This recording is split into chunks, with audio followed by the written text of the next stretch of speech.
अंजलि को कोई ब्लैकमेल कर रहा था, क्योंकि जिस तरीके से कड़ी दर कड़ी जुड़ती चली जा रही है, जिस तरीके से सीसीटीवी फुटेज एक के बाद एक सामने आ रहे हैं, इस पूरी उलझी हुई गुत्थी का जो सुलझना है वो धीरे धीरे सामने आ रहा है, क्योंकि एक एक करके कड़ी जुड़ती चली जा रही है।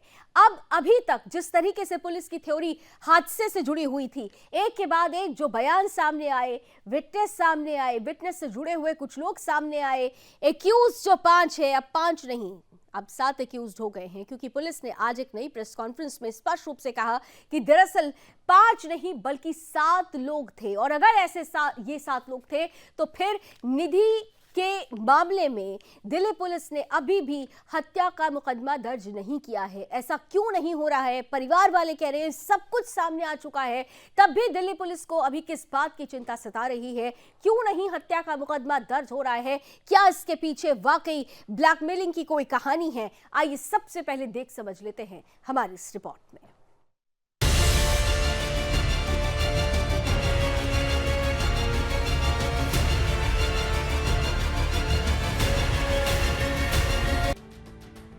दिल्ली का हूँ, दिलवाला हूँ, देश की राजधानी में रहता हूँ, पैसे वाला हूँ, तो बहुत सुना होगा, पर क्या कभी ये सुना है कि दिल्ली का हूँ जहाँ लड़कियाँ सेफ नहीं रहती, जहाँ की पुलिस पैसों पर बिकती। जी हाँ, कंझावला केस को आज 5 दिन हो गए हैं, लेकिन इंसाफ तो छोड़िए, यहाँ पुलिस ही केस को गोलमोल करने में लगी हुई है। खुलासे तो रोज हो रहे हैं, पर इंसाफ नहीं। दिल्ली पुलिस ने कंझावला केस में बड़ी जानकारी साझा की है। दिल्ली पुलिस का कहना है कि दीपक नहीं बल्कि अमित कार को चला रहा था। अमित के पास ड्राइविंग लाइसेंस नहीं था। यही वजह है कि इन लोगों ने पुलिस को गुमराह किया। गाड़ी में 5 नहीं बल्कि 7 लोग सवार थे, जिसका सीसीटीवी फुटेज भी मिला। पर आखिर इतने ड्रामे क्यों? पहले अंजलि की दोस्त ने झूठ बोला कि अंजलि नशे में थी, पर पोस्टमार्टम में ऐसा कुछ नहीं आया। पहले अंजलि को घटना स्थल पर छोड़कर भागना, फिर झूठ बोलना। पहले गाड़ी में 5 लोग, फिर 7 लोगों का होना कोई एक्सीडेंट नहीं बल्कि मर्डर की तरफ साफ इशारा करता है। और शायद इसीलिए आज दिल्ली और दिल्ली के लोग सड़कों पर अंजलि के लिए इंसाफ मांग रहे हैं। Bureau report, Sudarshan news.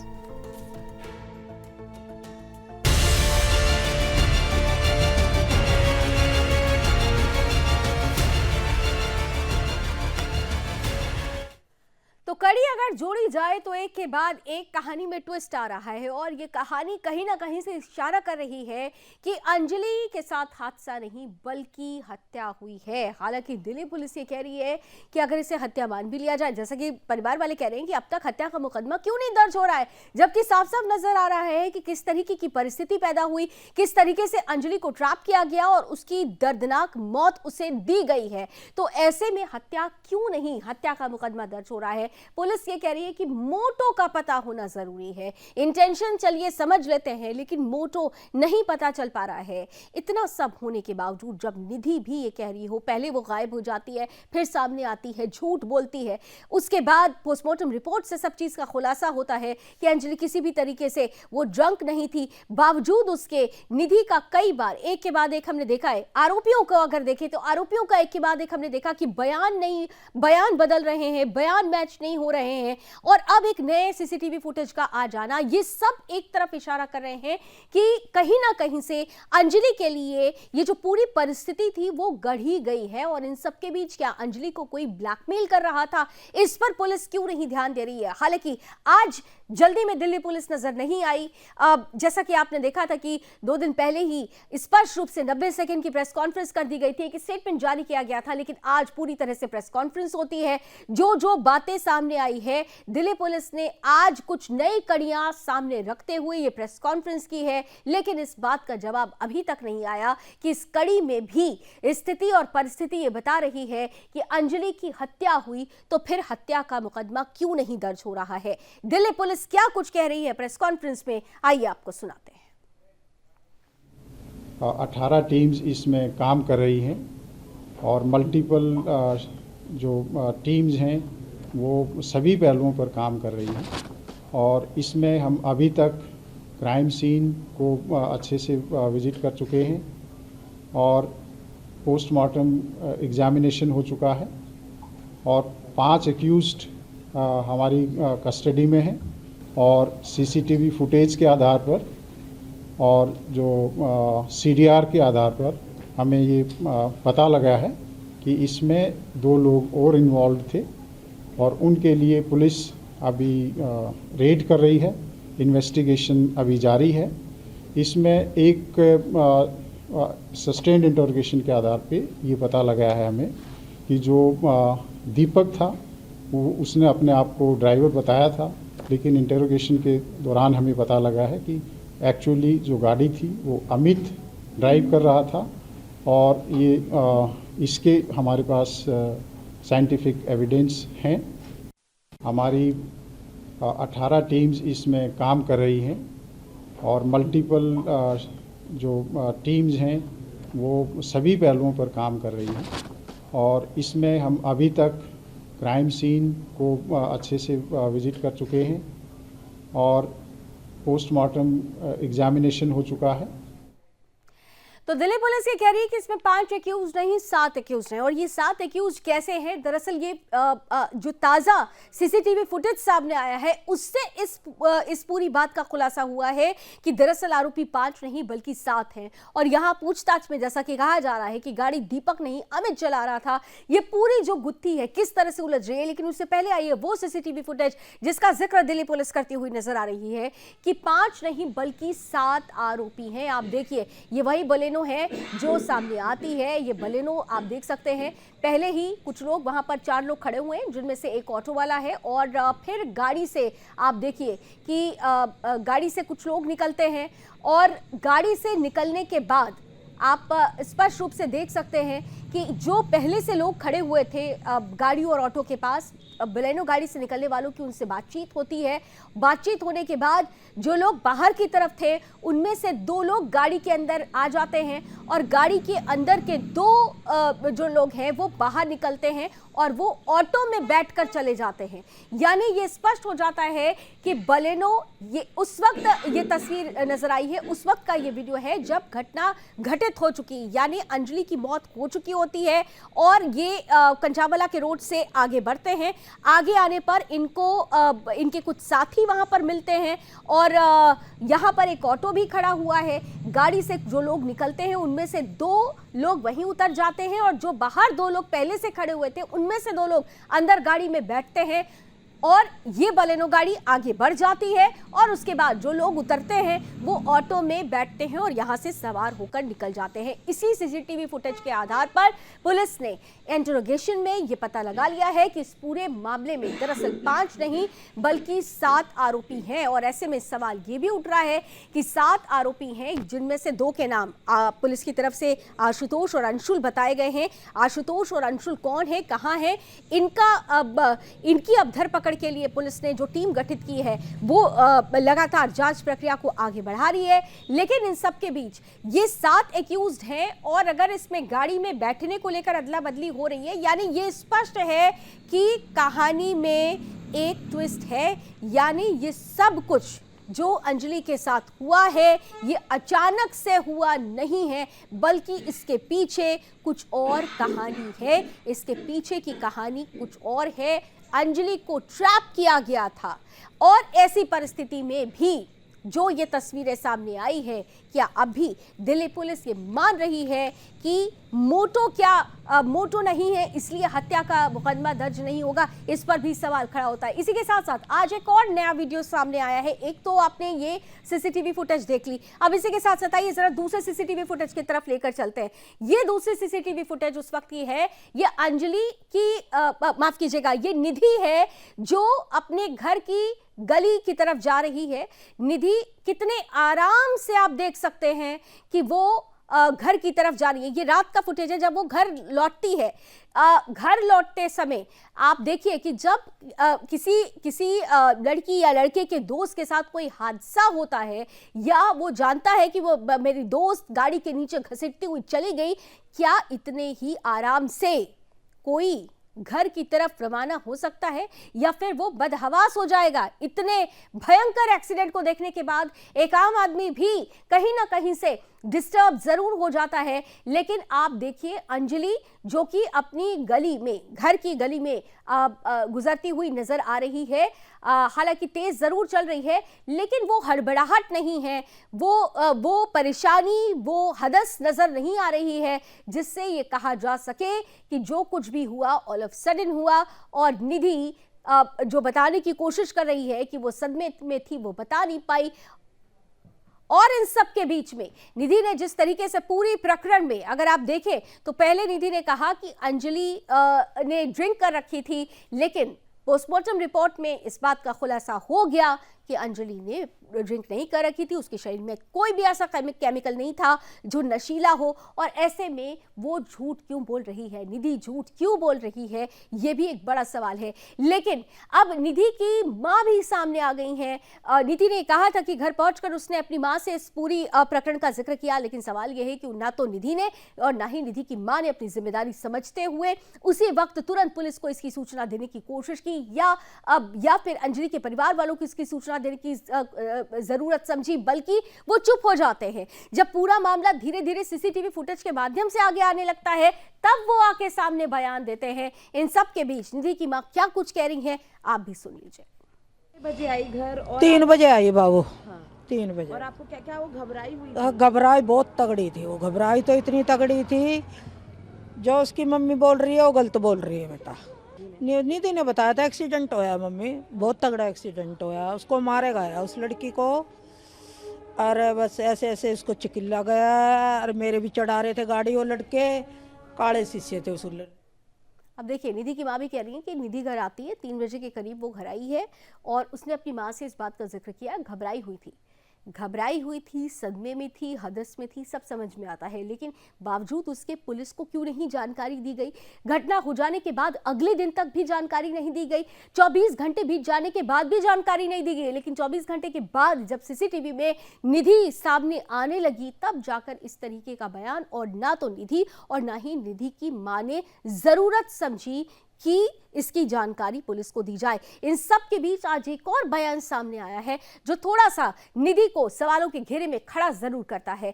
निधि के पड़ोसी है निशांत, क्या कुछ कह रहे हैं जरा सुन लीजिए। जो मैंने उसके खिलाफ बताया ना, जो सब बातें जो मतलब बताई है, तो वो उसके लिए मेरे को फोन पे धमकी देती है कि तूने ऐसा क्यों बोला, तूने क्यों बता रहा है बातें, तेरे से तेरे किसी बात का पता है, तू उनको बता क्यों रहा है बातें। ठीक है, मेरे को फोन पर गाली गलौज करती है और मेरे को धमकी देती है। कब फोन आया था आपके पास? कल आया है 7:03 पे। आपके पास रिकॉर्डिंग भी हाँ रिकॉर्डिंग है मेरे पास, मैंने रिकॉर्डिंग करी थी। कल को इसका कुछ होता है तो इसकी जिम्मेदारी धमकी में वो कह रही है तेरे को तो मैं देख लूंगी, ये कर दूंगी, वो कर दूंगी, उनको गाली भी दे रही है। हो चुकी है और हम थाने में आए रिपोर्ट लिखवाने, तो रिपोर्ट भी नहीं लिखाने के लिए मना कर रहे हैं, रिपोर्ट भी नहीं लिखने दे रहे हैं, उसको सपोर्ट कर रहे हैं। दरअसल आपको बता दें कि ये वही निशांत है जिसने निधि के जब निधि 3 बजे के आसपास अपने घर पहुंचती है उसने देखा था निधि को, और ये वही पड़ोसी है जिसने मीडिया को ये बताया था कि दरअसल निधि को चलने में थोड़ी सी तकलीफ हो रही थी, उसके शरीर पे चोट के निशान लग रहे थे कि उसको कहीं से वो चोटिल हुई है।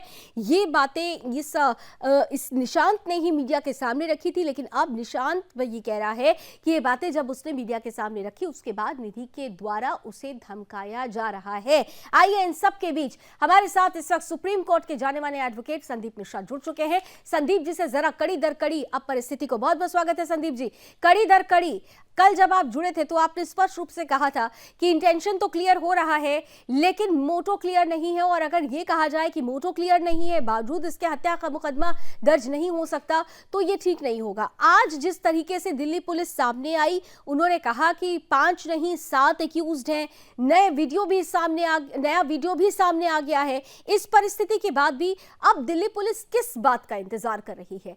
क्यों नहीं इस मामले में अभी तक हत्या का यानी 302 पर मुकदमा क्यों नहीं दायर हो पा रहा है? लावनी जी, आवाज आ रही है मेरी? बिल्कुल आ रही है संदीप जी। देखिए, ऐसा है कि दिल्ली पुलिस के वरिष्ठ अधिकारी जब इस तरह की बातें कर रहे हैं, शायद उन्होंने कानून की बेसिक किताबें नहीं पढ़ी हैं क्या? 302 के मुकदमे के लिए जो डिफिनीशन है वो 300 में है।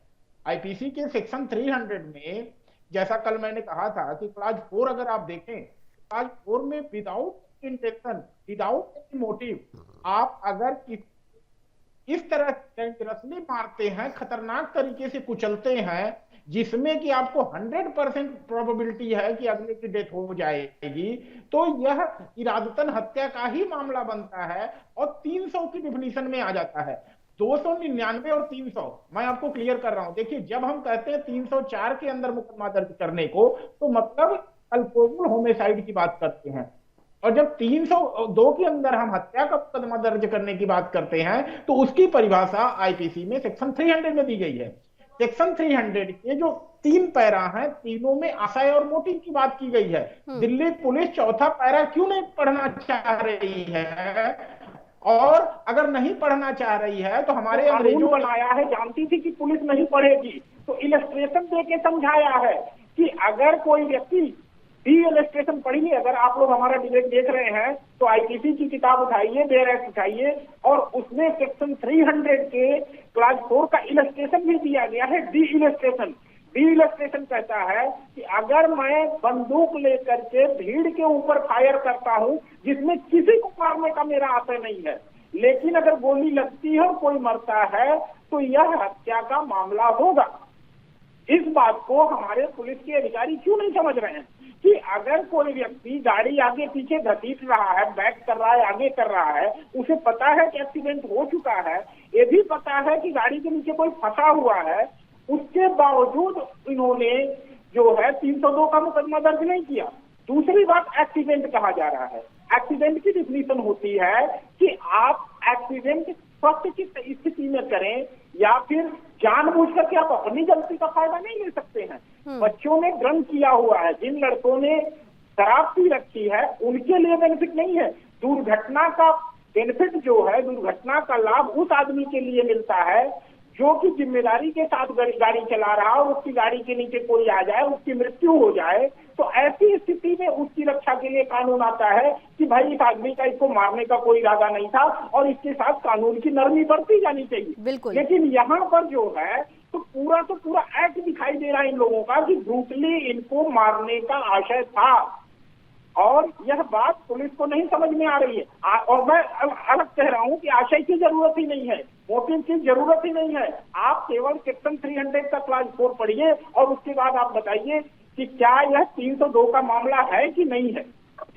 जी, यानी आप ये कह रहे हैं कि जिस तरीके से उस पूरी घटना को अंजाम दिया गया है उसमें मोटो की जरूरत ही नहीं है। और लेकिन एक बात, भले ही पुलिस कह रही हो कि मोटो की जरूरत है, लेकिन विटनेस जिसका वो बार बार पुलिस की तरफ से दलील दी गई थी, अगर आप पहली प्रेस कॉन्फ्रेंस, आपको याद होगी संदीप जी कि पहली प्रेस कॉन्फ्रेंस में उन्होंने कहा था कि अभी तक हमारे पास हम ओपन हैंड इसलिए नहीं थे कि हमारे पास आई विटनेस नहीं था, लेकिन निधि का बयान जब सामने आता है, निधि सामने आ जाती है, तो वो कहते हैं कि अब हमारे पास आई विटनेस के रूप में एक सामने शख्स है, तो आई विटनेस के रूप में फिर निधि के बयान को नजरअंदाज क्यों किया जा रहा है, जबकि निधि ये बार बार कह रही है कि गाड़ी को आगे पीछे किया गया, उसके नीचे गाड़ी में लड़की फंस चुकी थी, गाड़ी आगे पीछे की गई। उसे ये जरूर पूछा जाना चाहिए निधि से कि उसने झूठ क्यों बोला, उसने ड्रंक की बात क्यों कही, ये अलग चीज है। लेकिन अगर वो ये कहती है कि गाड़ी को आगे पीछे किया गया, तो कहीं ना कहीं से इस बयान को दिल्ली पुलिस द्वारा फिर नजरअंदाज क्यों किया जा रहा है?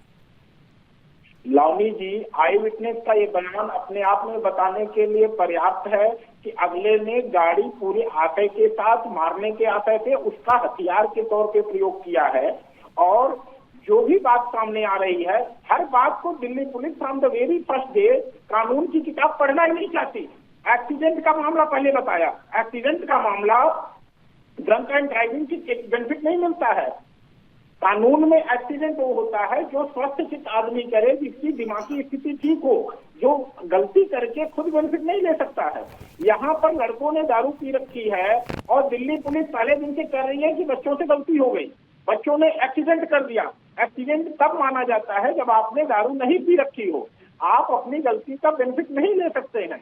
और यहाँ पर अब जब आई विटनेस आ गया है, ऐसे में अभी तक 304 में ही मामला रहना और पुलिस को उससे कुछ भी ना करना आई विटनेस के बयान पे। और अभी आप दिखा रही हैं कि एक लड़का गया हुआ है कंप्लेन देने के लिए, पुलिस उसकी कंप्लेन नहीं ले रही है, तो कहीं ना कहीं फाउल प्ले है।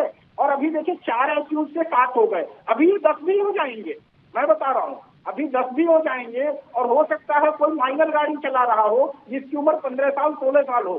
ये सारी कहानी अभी आएंगी, आप देखिए आगे आगे क्या होता है। स्पष्ट रूप से दिल्ली पुलिस ने कही दरअसल जो गाड़ी चला रहा था उसके पास ड्राइविंग लाइसेंस नहीं था, इसलिए जो अदला बदली हुई है, गाड़ी दीपक नहीं अमित चला रहा था। तो ये बात तो अब दिल्ली पुलिस ने सामने कर दी है, प्रेस कॉन्फ्रेंस में इस बात का जिक्र किया गया।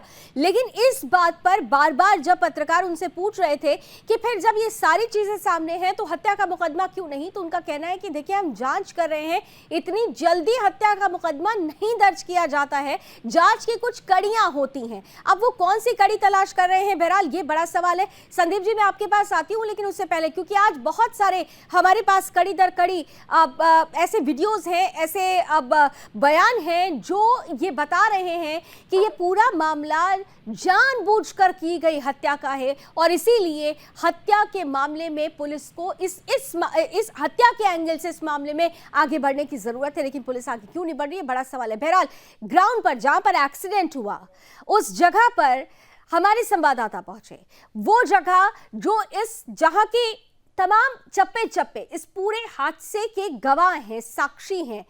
जहां पर एक्सीडेंट हुआ, जो कि जैसा कि पुलिस कह रही है, जैसा कि निधि कह रही है, वहां पर जब हमारे संवाददाता सूरज पहुंचते हैं तो वहां के हालात जरा देख लीजिए, क्योंकि पुलिस वालों से यह भी सवाल पूछा जा रहा है, पुलिस से यह भी पूछा जा रहा है कि आप तमाम जगह की तो सीसीटीवी की फुटेज दिखा रहे हैं, लेकिन एक्सीडेंट का फुटेज क्यों नहीं सामने आ पा रहा है।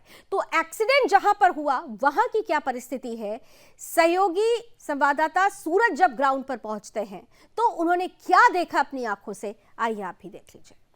मैं इस वक्त मौजूद हूँ दिल्ली स्थित खंजावला के उसी गली में जहाँ पर अंजलि का एक्सीडेंट हुआ था। मैं आपको इस गली में एग्जैक्ट लोकेशन तो नहीं बता सकता कि किस जगह पे एक्सीडेंट हुआ था, क्योंकि देखिए इस गली में किसी भी खंबे पर जो है सीसीटीवी नहीं लगा हुआ। हालांकि दिल्ली सरकार ये दावा करती है कि दिल्ली के हर मोहल्ले में सीसीटीवी कैमरा लगाया गया है, लेकिन यहाँ पर कैमरा नहीं दिख रहा है जिसकी फुटेज देखकर ये पता लगाया जा सके कि आखिर एग्जैक्ट वो कौन सी जगह है जहाँ पर अंजलि का एक्सीडेंट हुआ था। लेकिन देखिए ये जो जगह है, यहाँ से वो स्कूटी बरामद की गई थी, वो स्कूटी यहीं से बरामद हुई थी जिस स्कूटी पे अंजलि थी और जिस स्कूटी के साथ एक्सीडेंट हुआ था। अब देखिए ये वही गली है जहाँ से अंजलि आ रही थी और इसी गली में कार ने अंजलि को टक्कर मारा था। और देखिए ये गली है, ये कोई मेन रोड नहीं है कि एक्सीडेंट हो गया, लड़की गाड़ी के नीचे आ गई और वो घसीट के चली गई। एक रोड है, इसमें लोग रहते हैं और बहुत चौंकाने वाली बात है कि एक गली में एक लड़की का एक्सीडेंट होता है, वो लड़की गाड़ी के नीचे आती है और एक गली से वो मेन रोड तक जाती है और मेन रोड से 12 किलोमीटर तक वो घसीटती हुई गाड़ी के नीचे होती है। लेकिन ड्राइवर को और जो गाड़ी में लड़के हैं उनको भनक तक नहीं लगता कि गाड़ी के नीचे कोई कुछ फंसा हुआ है या कोई इंसान दबा हुआ है। लेकिन अब सबसे बड़ा सवाल खड़ा होता है दिल्ली पुलिस पर, क्योंकि देखिए सुनने में यह आया है कि दिल्ली पुलिस जब पीसीआर कॉल गया तब दिल्ली पुलिस सो रही थी। तो दिल्ली पुलिस पर सवाल इसलिए भी खड़ा हो रहा है। संदीप जी ग्राउंड पर हमारे संवाददाता सूरज पहुंचे और उन्होंने देखा कि अगर इस पूरी गली की को जरा ध्यान से देखा जाए तो there is no CCTV camera, यानी कि क्या इस जो हादसा हुआ है, बार बार कि हादसा कहाँ हुआ है ये पूछा जा रहा है, ना कोई एविडेंस है, ना कोई सीसीटीवी फुटेज है, ना कोई प्रत्यक्षदर्शी है। अगर खाली निधि को अगर छोड़ दिया जाए तो ऐसी परिस्थिति में क्या बेनिफिट ऑफ डाउट मिल सकता है आरोपियों को? क्या ऐसी परिस्थिति में अंजलि को जो पूरा न्याय दिलाने की बात हो रही है उस पर एक संशय बरकरार है? संदीप जी देखिए एक्यूज को बेनिफिट ऑफ डाउट मिलने का तो गुंजाइश नहीं है, क्योंकि ये बात दिख रही है कि गाड़ी में 4 लोग बैठे हुए हैं, गाड़ी जा रही है, फिर गाड़ी से 4 लोग उतर रहे हैं, गाड़ी में ब्लड स्टेन्स हैं, नीचे के पहियों पे हैं, तो इस बात से बेनिफिट ऑफ डाउट तो नहीं मिलेगा। और सेक्शन 334 जो कॉमन इंटेंशन की बात करता है, अगर किसी गाड़ी के अंदर एक व्यक्ति किसी का मर्डर कर रहा है दबा करके कुचल करके, तो 3 जो उसमें कॉमन इंटेंशन के लिए उनको भी जोड़ा जा सकता है और यहाँ पे 5 हैं, तो कॉमन इंटेंशन नहीं, यहाँ कॉमन ऑब्जेक्ट आ जाएगा और कॉमन ऑब्जेक्ट में शेयरिंग ऑफ ओपिनियन या कंसेंसस इस तरह की कोई आवश्यकता भी नहीं है। तो जब 5 हो गए तब तो फिर इंटेंशन शेयर या कोई क्रिमिनल कॉन्स्पिरेसी इस सब की भी आवश्यकता नहीं है और सारे के सारे एक्यूज इसमें लायबल होंगे, एक्सेप्ट अगर कोई माइनर है तो उसके लिए अलग से जो है कानून जुवेनाइल जस्टिस देखता है। जी। तो ऐसी परिस्थिति में जब क्योंकि आप देखिए अब जिस गली की हम बात कर रहे हैं कि इस दिशा में क्यों नहीं सोचा जा रहा है कि जैसा कि ये कहा जा रहा है कि लड़की गाड़ी के बीच में फंस गई। हम साफ साफ देख पा रहे हैं कि वो गली इतनी बड़ी है ही नहीं कि सीधे कोई बीच में नीचे चला जाए, वो दाएं या बाएं गिर सकता है। जी, लौनी की जो गली है उसमें किसी भी गाड़ी की मैक्सिमम स्पीड अगर होगी तो 35 से 40 किलोमीटर की होगी, बहुत अगर होगी। अब 35 से 40 किलोमीटर की स्पीड पे क्या आपको लगता है कि एक बच्चे की जिसकी डेथ हुई है क्या 50-55 किलो वजन तो रहा ही होगा? तो 50-55 किलो का वेट क्या कोई गाड़ी में इस तरह से फंस जाएगा जिसको गाड़ी ओवर करके निकल जाए या उसके अंदर बॉडी आ जाए? बिल्कुल, क्योंकि अगर स्पीड बहुत तेज हो तो हो सकता है भाई कि पहिए के नीचे आए और अगले को पता भी ना चले, लेकिन इतनी भारी भरकम 50 से 60 किलो का वजन आपके गाड़ी के आगे के पहिए में फंसेगा और सारी चीजें जो है आपको कुछ नहीं पता चलेगा। देखिए यहाँ पर इन चीजों को देखना होगा कि आसपास के जो सीसीटीवी फुटेज हैं क्या सभी आ गए हैं, और आप लोगों को भी ध्यान देना पड़ेगा कि कहीं कोई ऐसा सीसीटीवी कैमरा है जिसकी फुटेज जो है जानबूझ करके छुपाई गई है और दिखाई नहीं जा रही है। हालांकि जहां पर एक्सीडेंट का जो जगह बताई जा रही है एक्सीडेंट की, वहां पर संवाददाता सूरज पहुंचे थे तो उन्होंने देखा कि वहां पर तो एक भी सीसीटीवी कैमरा नहीं है, लेकिन उस गली से बाहर निकलकर कई सीसीटीवी कैमरे थे जिसकी धीरे धीरे फुटेजेस सामने आ रही है। सवाल ये भी है कि अगर यहाँ पर कोई सीसीटीवी फुटेज नहीं है हादसे का, लेकिन उसके बाद की जो परिस्थिति बन रही है उन परिस्थितियों पर क्यों नहीं पुलिस संज्ञान ले रही है, क्यों नहीं ध्यान दे रही है? और सवाल यह भी उठ रहा है कि अब तो यह भी कहा जा रहा है कि दरअसल आरोपियों का नहीं बल्कि निधि का नार्को टेस्ट कराने की जरूरत है, क्योंकि निधि ही वो पहली शख्स है जो अंजलि के साथ आखिरी वक्त पर थी। निधि अगर ये कहती है कि गाड़ी आगे पीछे की गई, लड़की फंस चुकी थी और ऐसे में उसको घसीटते हुए लेकर चले गए, ये सब होते हुए उसने देखा और फिर भी पुलिस को कोई जानकारी नहीं दी। जानकारी देने पर झूठ बोला गया कि पोस्टमार्टम की शराब पी रखी थी अंजलि ने, लेकिन पोस्टमार्टम रिपोर्ट में शराब पीने की बात गलत हो जाना, ये तमाम ऐसी कड़ियां हैं जो निधि को भी सवालों के घेरे में खड़ा करती हैं। पोस्टमार्टम रिपोर्ट पर क्योंकि बार बार बात हो रही है, जब पोस्टमार्टम रिपोर्ट सामने आई तो कितने चौंकाने वाले तथ्य सामने आए थे, एक बार फिर से जरा आप सुन लीजिए कि कितनी दर्दनाक मौत दी गई है अंजलि को। पोस्टमार्टम रिपोर्ट के हिसाब से अंजलि का जो ब्रेन है वो अभी भी मिसिंग है।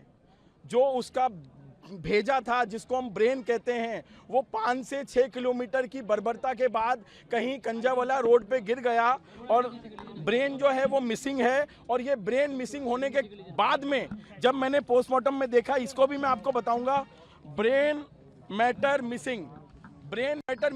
और डॉक्टर भूपेन चौरसिया जो भी बात करेगा वो तथ्यों के आधार पे करेगा, कोई निधारा बात नहीं करूंगा।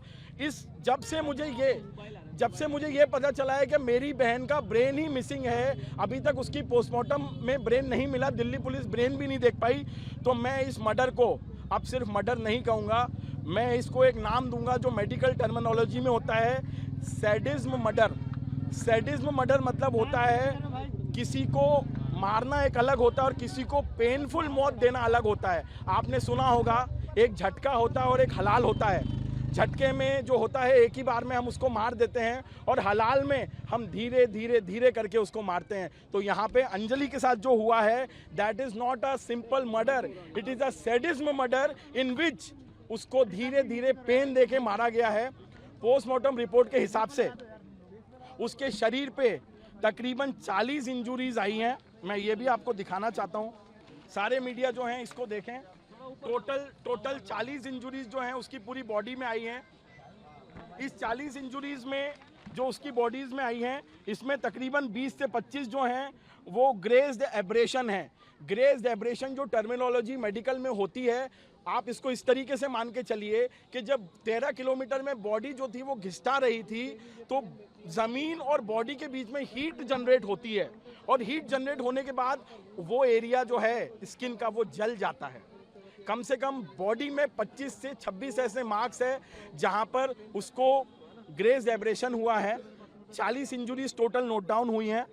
अच्छा, पोस्टमार्टम रिपोर्ट में इस बात का भी खुलासा हुआ है कि some injuries are inconspicuous due to blackening smudging and brush burn. Burn means जब ये 13 किलोमीटर की बर्बरता हो रही थी तो उसकी बॉडी और जो ज़मीन का सरफेस था वो इस तरीके से टकराया कि वहाँ हीट जनरेट हुई है और काफ़ी जो बॉडी पार्ट है वो ब्लैकनिंग भी हो गई है, जिसमें पोस्टमार्टम में वो सब चीज़ों का पता उनको नहीं लग पाया। कुछ ऐसे पार्ट्स भी हैं।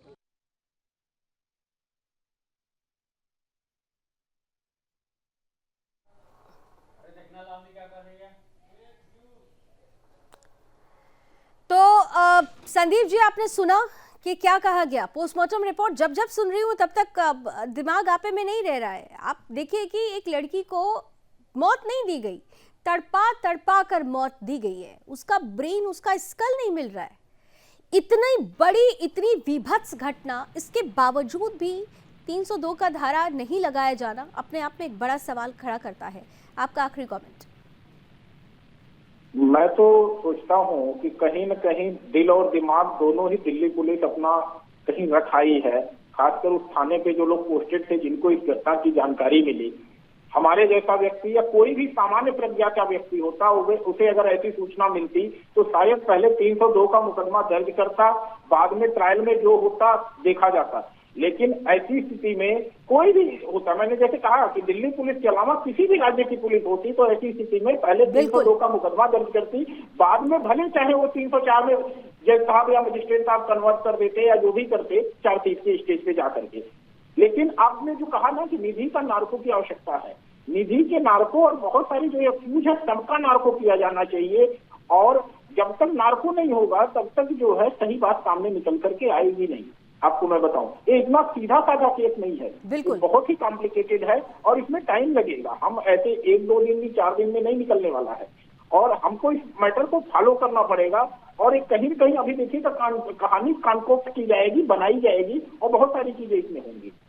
बहुत सारी चीज़ें इसमें होंगी और इसमें इसलिए सवाल दिल्ली पुलिस की क्रेडिबिलिटी पर बार बार खड़ा हो रहा है, क्योंकि जिस तरीके की परिस्थिति है उन परिस्थितियों को देखते हुए कॉम्प्लिकेशंस ज़रूर हैं। लेकिन दिल्ली पुलिस अगर सच के साथ, सही दिशा के साथ आगे बढ़ेगी तो इस पूरे के पूरे प्रकरण में दूध का दूध और सच का पानी का पानी, सच यानी सामने ज़रूर आएगा और अंजलि को पूर्ण न्याय तभी मिल पाएगा। Thank you so much Sandeep Mishra ji हमारे साथ जुड़ने के लिए। लेकिन जाते जाते अब आपको एक और रिपोर्ट के साथ छोड़कर जाऊंगी। जाते जाते आपको छोड़कर जाती हूं। देखिए, अंजलि के साथ जो दर्दनाक उसकी हत्या हुई, मैं तो इसे हत्या ही कहूंगी, जो दर्दनाक हत्या हुई है, उसके बाद क्या दिल्ली पुलिस ने सबक लिया? क्या इस सवाल का जवाब कि दिल्ली में महिला सुरक्षित है, इसे लेकर क्या दिल्ली पुलिस में कोई संजीदगी आई, या फिर अब भी दिल्ली पुलिस की जो कार्रवाई है वही ढाक के 3 पाक है? क्या अब भी उन इलाकों में जहां पर लड़कियों को देर रात किसी कारणवश अपने काम को लेकर, अपने परिवार को लेकर बाहर निकलना पड़ता है, वो अपने आप को सुरक्षित कह सकती है? क्या दिल्ली पुलिस अंजलि के साथ हुई, अंजलि की इस दर्दनाक की मौत के बाद जाग सकी है, या फिर अभी भी घंटी बजाने की जरूरत है? ये सब कुछ जानने की जरूरत है दिल्ली पुलिस को भी और आकलन करने की जरूरत भी है। इसलिए जाते जाते आपको छोड़ जाती हूं प्रेम कश्यप की उस रिपोर्ट के साथ, जहां पर वो दिल्ली के तमाम इलाकों में पहुंचे और वहां पर जायजा लिया दिल्ली पुलिस जागी है या अब भी सो रही है। उस रूट पर ही है जिस रूट पर वो हादसा हुआ था, केस हुआ था। यहाँ पर आप देखेंगे दिल्ली पुलिस की चौकसी जो है बहुत तेज़ है। आप मेरे आगे भी देख रहे हैं कि बुलेट से गश्ती की जा रही है। तो इस एरिया में जो है दिल्ली पुलिस की डिप्लॉयमेंट बढ़ गई है, साथ ही साथ सुरक्षा का बेहद ध्यान रखा जा रहा है, क्योंकि ये केस जब से हुआ और मीडिया ट्रायल भी बहुत ज़्यादा हुआ है, तो इस एरिए में हम जहाँ जहाँ जा रहे हैं तो वहाँ पर पुलिस फोर्स की डिप्लॉयमेंट बहुत ज़्यादा दिख रही है और कदम कदम पे दिल्ली पुलिस के जवान जो हैं वो यहाँ पर तैनात हैं। आपको दिखा दें, ये पूरा जो चौराहा है ये इधर लोधी रोड की ओर जाता है। साथ ही साथ ये जो पूरा निजामुद्दीन का इलाका है, यहाँ पर सुरक्षा के मद्देनजर दिल्ली पुलिस की कोई ट्रैफिक पुलिस हो या पीसीआर वैन खड़ी है या नहीं। तो आपको बता दें, फिलहाल मैं अपने कैमरेमैन को कहूँगा कि पूरा दिखाएं, यहाँ पर एक भी पीसीआर वैन नजर नहीं आ रही है। दिल्ली हाट के सामने आपको बता दें सड़कों पर बैरिकेटिंग भी की गई है और दिल्ली पुलिस के जो जवान हैं वो काम करते हुए भी देखे जा सकते हैं। दिल्ली पुलिस के 2 जवान यहाँ पर तैनात हैं और अभी हम जब आ रहे थे कुछ देर पहले तो यहाँ पर हमें पीसीआर वैन भी नजर आई थी। जब हमने यहाँ पर एक पीसीआर वैन देखी तो हम रोके और हमने ये देखने की कोशिश की कि वहाँ पर कितने जवान हैं। पहले तो मुझे लगा कि 1 जवान मौजूद है, लेकिन जब हमने कैमरा ऑफ किया तो हमें उसके अंदर 2 जवान दिखे। एक नींद मार रहे थे, उन्होंने अपनी सीट को फ्लैट कर रखा था और बाकायदा उस पर तसल्ली से सो रहे थे।